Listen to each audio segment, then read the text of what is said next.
Hey guys, it's Jessica from Peace Out Books, and today I'm here with some old school historical romances I want to read in 2022. I've picked 12, and they are all historical romance authors that I really want to read, or I've already read from and need to read more from.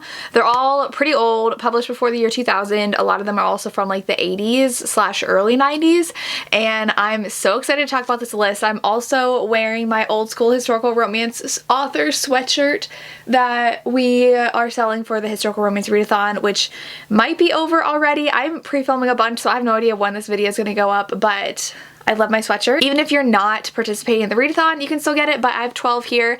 I have been loving old historical romances and checking out the different authors, the different relationships they have in the books, and what kind of heroes they have, whether they are very caring, understanding, and loving heroes, or just very alpha and possessive heroes. It's really interesting to see how they differ.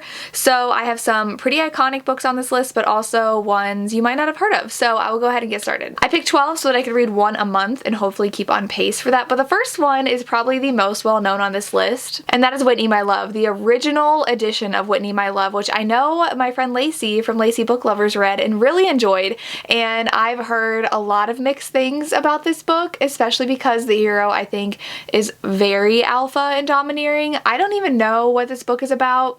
It doesn't even say on the back. It's just blurbed by Jude Devereaux and Joanna Lindsay. So, and on the front. Okay, so she was in Paris and she returned to England to win the heart of Paul, her childhood love, and she's bargained away by her bankrupt father to the handsome, arrogant Duke, and I think it's their romance. So she's like pretty much married off to someone she doesn't want to be married off to. I'm excited to finally read this and see what all the hype is about of it, and I know going in there's going to be some problematic elements to it. I pretty much done that for all of these, so I do understand that reading these books, but I am just really excited to try this one out. And next, I've been meaning to read this ever since last year when I read the second book to the series, and that is Secret Fire by Joanna Lindsay. This is actually the parents' book to Hearts of Flame. I loved Hearts of Flame, and that was a captor-captive Viking romance. I do think I have a lot of captor-captive romances on this list, but this one is the parent story, and I think that their story is kind of similar to the daughter story in Hearts of Flame, and so in this one, I think he might be a Viking. She is a lady, and oh no, he's a Russian prince, and it said he caught a glimpse of her and had to have her, and so he takes her from the streets of London. It's their romance. So he steals her because he wants her. So classic Joanna Lindsay. I'm excited to read this one. Then I am currently reading A Pirate's Pleasure by Heather Graham and absolutely loving it. So I do want to read another Heather Graham, and I chose Sweet Savage Eden, which, first of all, that cover is gorgeous. And this says that from the moment Jasmine met Lord Jamie Cameron's eyes at a British inn, they had like an intense, all-consuming attraction to one another. She is the illegitimate, I cannot say that word, daughter of an actress and a duke, and she can't resist him, and he wanted her with him when he sailed for the new wilderness called Virginia, and he has a bargain for her. So I think he like bargains with her to like come with him to America. I don't know, which is interesting because the one I'm reading now, oh, it says there's also a marriage of convenience on the front, so I wonder if they end up marrying before going to America. But the one I'm reading now takes place like in the seas and in America, so it's really interesting to read that. But I'm excited to read another Heather Graham. These books are so vague on the back. The next one I really want to read is Nightfire by Catherine Coulter. I have not read a Catherine Coulter book, but like the painting on the back is also absolutely stunning, and so this is the first book in the series. I have all three and they are so gorgeous, and this one says that she was married, she was in a loveless marriage, and he was a brutal husband, he dies, and then it says that only the hero can save her if she lets him. So I don't even know what that means, but it's pretty and I really want to try this author, so that's why she's on this list. Then I want to read Where Passions Lead by Lisa Kleypas. I believe this is her first published book. It's impossible to find anywhere. You can't buy an ebook, like there's no way to read it unless you get your hands on this copy, and I think it's another kidnapping romance. So it says that the most notorious and handsome rake in London abducted her thinking she was any man's for the taking, and he already branded her with his desire when he realized his mistake. So I don't know if he like actually kidnaps her, but that is a very common trope in old historicals. I love my dark romances, so I did not mind the kidnapping trope, so hopefully I enjoy this one. The next one's highly recommended to me, and that is To Have and to Hold by Patricia Gaffney. This one, first of all, it has a really, really pretty setback, but he's a judge, I guess, and he's judging crimes of his tenants and his neighbors because he's a Viscount, and she has been in jail for 10 years for murdering her husband, and it says her husband's violent death had freed her from her nightmare. So she killed him and she's been in jail for 10 years, and then he ends up offering her freedom for a price, which I believe is like living with him.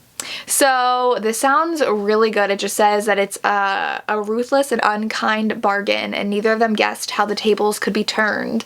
This sounds amazing. I cannot wait to read this one. It just like sounds like something I've never read before, and so I'm excited.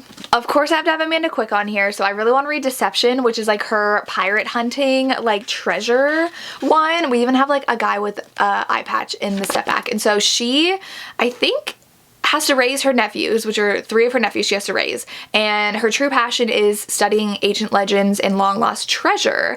And then a handsome stranger strides into her library unannounced, and he is a daring pirate masquerading in teacher's garb, and I think they like go off together to find a hidden treasure. So I loved Ravished, and I really want to read more Amanda Quick. I have one more I'm going to be reading in December hopefully, but I want to read this one in 2022. The next one I know has a lot of iffy reviews, but that is Line and Lace by Megan McKinney. This one, I think Joanna Shoup might have recommended it as an old school romance, and I think the hero is like really hard to like. So she was born to luxury, and I think that he bankrupted her fortune and exposed her family's scandalous secret. Oh, unless she agrees to his offer, which I'm assuming is like to marry him or something. So I don't think that he's that great of a person, but they do end up falling in love, and there's nothing else that tells me more about what this book is about. So yeah, but I've heard really good things and some people who don't like it, so we'll see if I end up liking it. It's really big too, but this is one I definitely bought because of an author's recommendation. Okay, the next one is a very dark, like old school bodice ripper romance, and that is Stormfire by Christine Monson. And this one again is giant, and I know that the hero does bad things to our heroine, so this one's also really hard to find. Usually goes for at least $50 on Amazon or like used book sites, and I found it for $12, so I just jumped on it. It's actually a UK edition, so the only thing different is like this big barcode and it says UK £3, but it's a captive romance as well. So she was abducted on her way to boarding school and brought to Ireland, and he is sworn to vengeance against her family.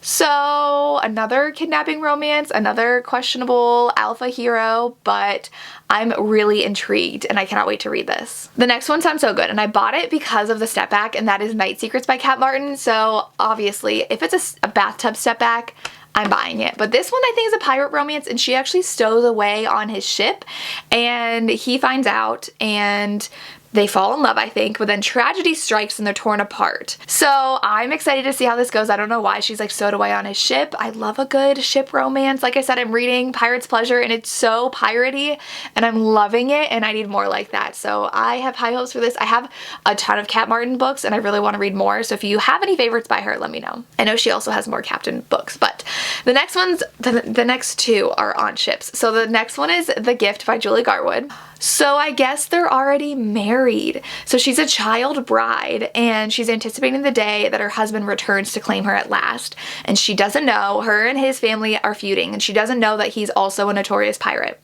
And the man who stands before her is the pirate, and she was not expecting that. It said he had never bared his soul to any woman, but he was soon utterly beguiled and exasperated by Sarah's sweet and defiant ways. So I love Julie Garwood too, and this one is one I really, really, really want to read. I didn't know they were already married. That's really exciting. The last one is also a pirate kidnapped romance, and that is Velvet Chains by Constance O'Banion. I have a lot of her books as well, and this is the one that's really at the top of my TBR. And so he's a notorious pirate and hates anything British, including Lady Susan Chatsworth, and he kidnaps her and wants to ransom her, but like as she's kidnapped they grow closer and he likes her, and so that's what this book is about too. I've read some that don't do that well. Like I read A Pirate's Love by Joanna Lindsay and really didn't like that book, but I have really high hopes for this, especially after, like I said, A Pirate's Pleasure, and I love Sea of Ruin by Pam Godwin, so I know there's good pirate romances out there, but this one sounds like a really great one, and again, really classic historical romance author that I really want to read. And those are the old school historical romances, 12 of them that I definitely want to get to in 2022. Let me know if you've read any of them and what I should start with, and if you have any others I should add to this list. I'm also reading a book a month with my Historical Hellions book club, which also reads old school historical romances. There are just so many I have on my shelves that I need to get to that I'm really excited to. But that's all I have. As always, thank you so much for watching and have a good day.